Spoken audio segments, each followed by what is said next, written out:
Good afternoon, Christy from Getting Into Prepping. The other day we discussed that emergency situations waits for no one. This current or the last few days, the past on Friday, that actually came through in more than one way. On my way from Vereniging back home, I picked up a puncture. Now, at that stage, it really didn't come at a very convenient time, as with any emergency situation. It ended up being right next to a squatter camp, so I quickly had to do the changing of the tire. But unfortunately, a few things went wrong. The spare wheel was flat, the equipment that was in the vehicle was not right, and I really had a day and a half trying to get that sorted out. But at the end of the day, I did manage to swap it around, and I limped for 4.5 k's to the nearest garage, where I then just pumped up the new or the spare tire, and I proceeded going home. Now I'm busy fixing up the tire, and we will take you through that process as to exactly how we do it, so that we can just get the tire fixed up and back on the vehicle. So let's do it. Right, so step number one to have the tire repaired is, first of all, we've got the, I don't know what you call it, but I think it might be a honing tool, where we just have to fix up or to clear the hole of any debris that's still in there. So all I need to do is just, I've already worked on it a little bit, start off by just twisting it around, getting it all sorted out, and then eventually when you get to the stage where you can actually do this, going in and out, then you probably got all the stuff out there that needs to be taken out, and we can proceed with the next step. So the next step in the process is to take these rubber plugs and just like a sewing needle, just get them through here in order to get the hole plugged. But this is not a very easy process due to the fact that these things are quite sticky, and that needle or that hole is not that big, although it does look quite big when you look at it. So let me just get it through.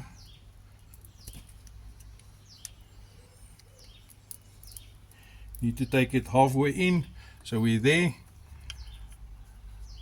and then all I need to do is just to take this plug and just plug it in here, pushing it halfway down.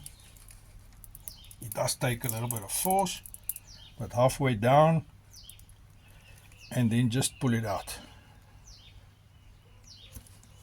So in theory, that is the plugging process.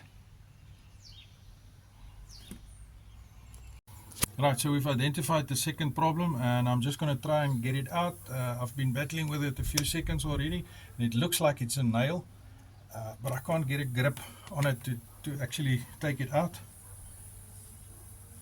It can also be a screw of some sorts, it looks like.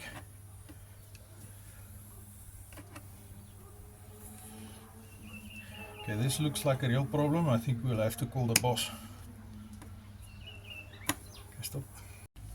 Yeah, on the third attempt, managed to get it out. It is definitely a screw, and there we go. As you can hear, the air starting to escape, so I'll just have to quickly do the whole process over again. First of all, starting with the reamer. Okay, come on, stop.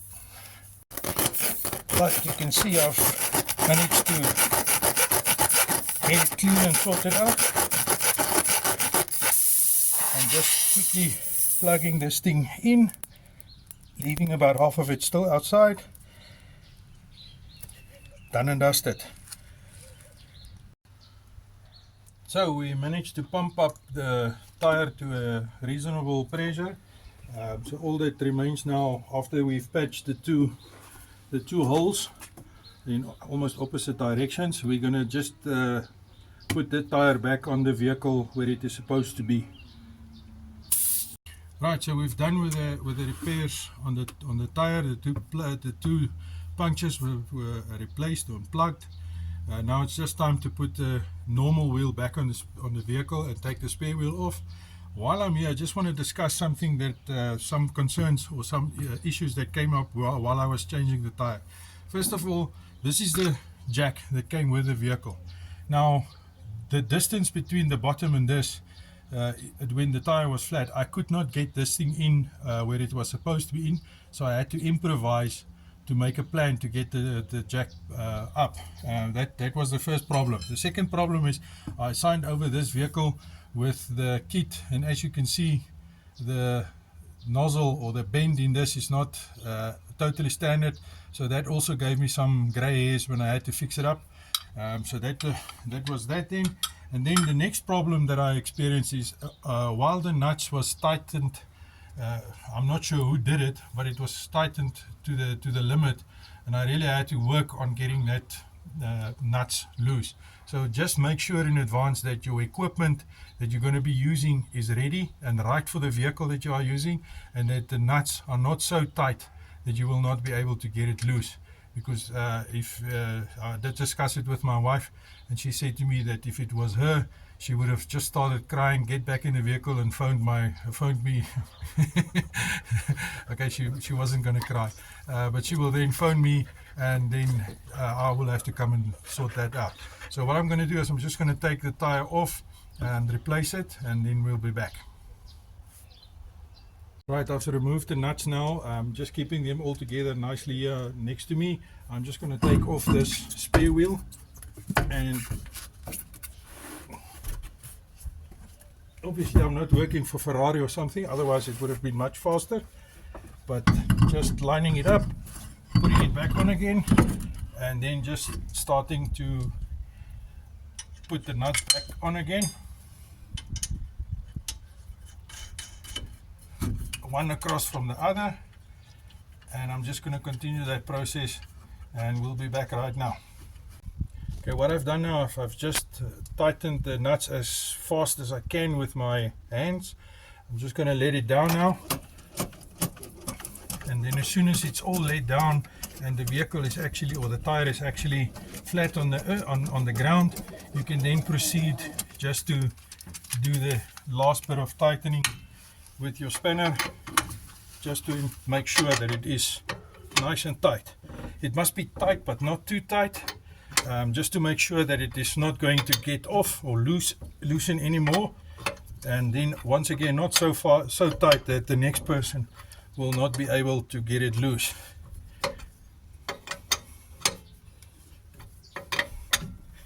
And there we go. All I need to do now is just to put back the hub or the cover, and then we can continue.